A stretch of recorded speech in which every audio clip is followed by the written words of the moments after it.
중국의 이커머스 업체 알리와 테무, 싼 가격을 무기로 소비자들을 공략하면서 국내에서 그야말로 무서운 성장세를 보였습니다.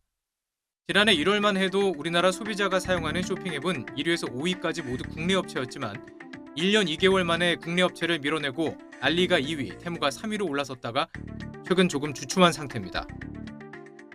세 개 상품을 1,500원 주고 샀는데 아마 국내에서 구매했으면 한 10배 정도 더 비싸게 샀을 것 같아요.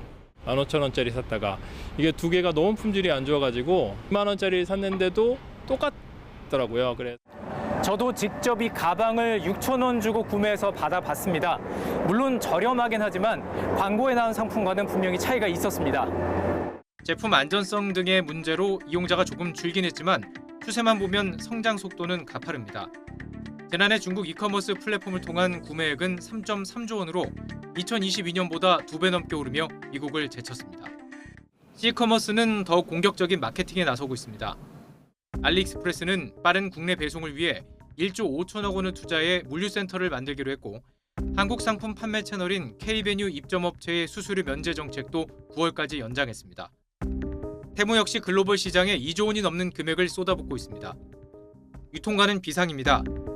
업계 1위 쿠팡은 C커머스에 대응하겠다며 22조 원 투자를 발표했지만 공정거래위원회가 과징금을 부과한 이후 투자가 어려울 수 있다고 밝히고 행정소송 결과를 기다리는 상태.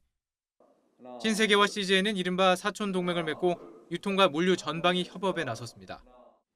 이런 가운데 중소기업들의 피해도 현실화되고 있습니다. 판매 목적이 아닐 때 $150 이하만 직구가 가능한데 업자들이 여러 계정을 이용하는 편법 등을 통해 저가의 중국 제품을 직구로 들여와 국산 제품을 밀어내고 있는 것입니다.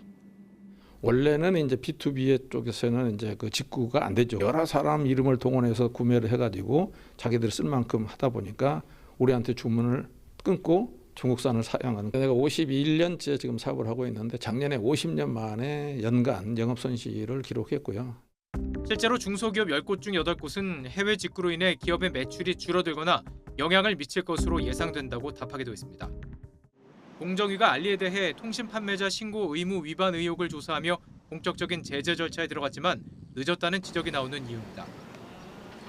전문가들은 정부 규제에 기대기보다 생산자와 플랫폼 모두의 경쟁력 강화가 필요하다고 조언합니다. 판매자들을 모은다고만 해서 힘이 더 늘어날 수 있을까에 대해서는 사실은 좀 의구심이 들고요.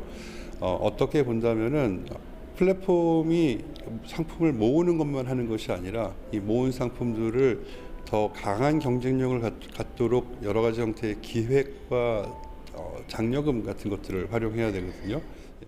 초저가를 앞세운 중국 이커머스 업체의 공습에 어려움에 처한 국내 업체들. 이 위기 상황을 어떻게 극복하고 살아남을 것인지가 유통업계의 과제로 떠올랐습니다. YTN 오동건입니다.